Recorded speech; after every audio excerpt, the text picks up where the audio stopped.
Hey, brother, thank you for sending your question slash comment to us on Mentoring Men. I greatly appreciate it. I want to take a moment to read your question back to the audience, both in this community, and this will be put out on YouTube as well, because I think these kinds of questions are so common, or scenarios rather, are common to every man, and I want every man watching this to see that he's not unusual, he's not alone. Now, your comment or question was a little bit longer than I could just simply memorize, so I have to just look over here and read it, and I'm going to do that and then I'll talk about it. You told us, she keeps telling me the same thing and I keep explaining the same way. She won't hear what I'm saying and she's just stuck with this story and it's making her hate me. I don't know how to make her stop thinking that.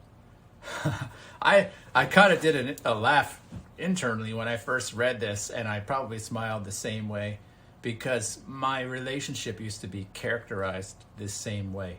I felt like we would get in these sparring matches where my wife would share how she'd feel, and I would say, I hear you, and I'd explain something really deeply myself. I'd go slower. I would say something differently. I'd try to clarify. I would try to add more information. And I'd try to address the word she just told me before. Then she'd say it again. And I was just beyond exasperated. And so I remember this season of marriage when all of our communication was this highly exasperating time of feeling like misunderstood.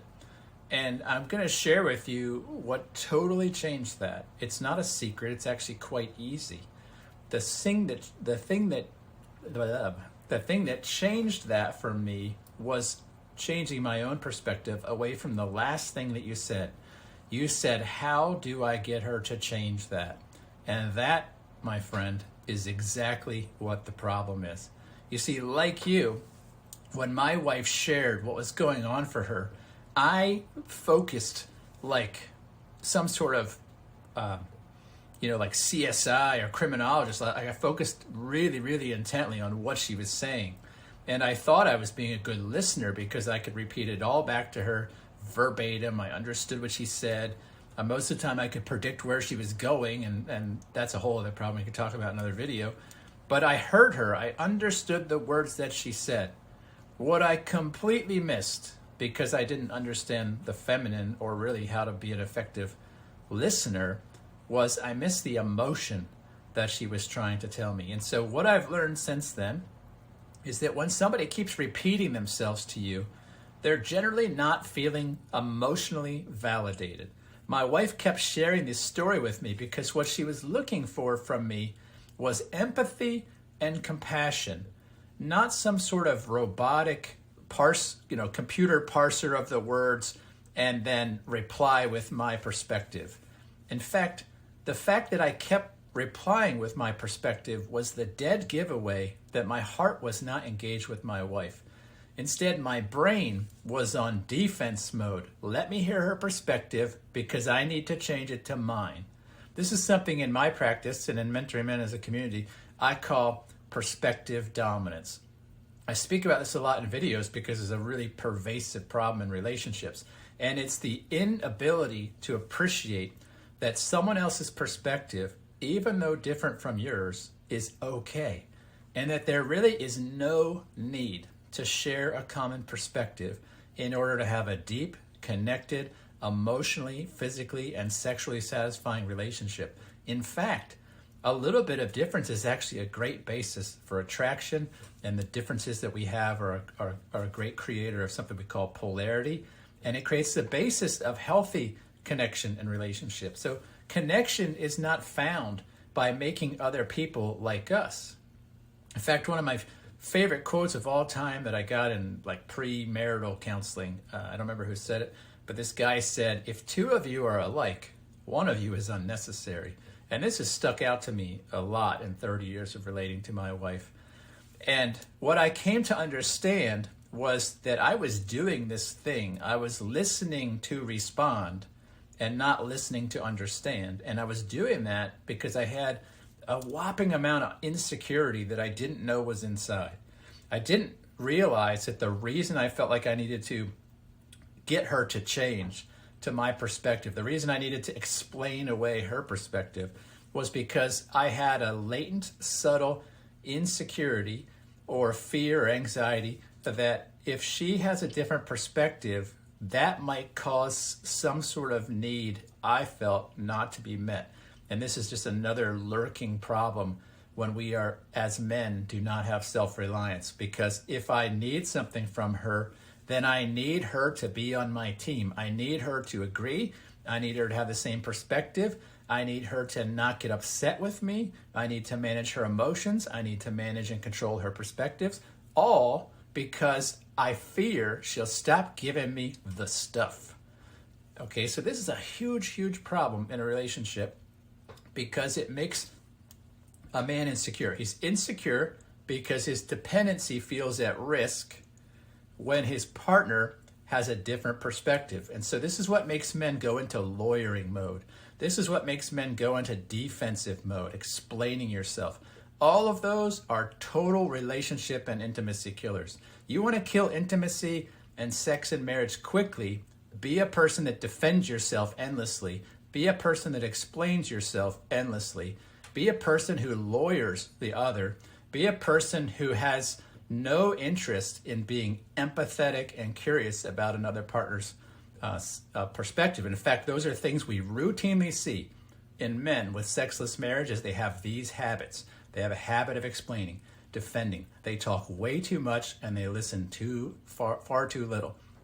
And it's behind why their wives don't feel emotionally safe. It's why their wives don't trust them, because their wives see this man who quickly hears, they see his wheels turning up here, which means they don't feel him at a heart connection.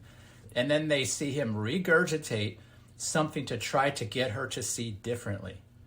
Trying to get other people to see your perspective, with the exception of maybe being a teacher or instructor, is insecurity. It's simply a need for other people to think like you, the need to be right because you're insecure. This is a huge, huge problem for all men. All men are going to go through something like this at some point in their life where they feel this insecurity. And it's going to show up like this with a partner. And so, brother, I want to encourage you to stop trying to change your wife. Stop trying to change her emotions. Stop trying to change her thinking. Stop trying to change her perspective. Instead, I want you to look for, what is this woman feeling, and what can you do to make that easier, right? Because usually I would say, if a woman's expressing this, she's frustrated. She's probably feeling unloved, unseen, unheard, disconnected, not celebrated, not chosen, not invited. In general, I would sum all that up, and she's not feeling loved.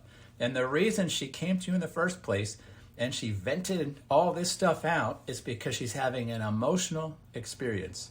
And if we miss the emotions because we're drilled into the details and her story and know her story's not correct, and we feel the need to set the record straight and fact check it all, you completely miss the opportunity to connect. And most men do this because they take away the way the woman is sharing towards them as some sort of adversarial position.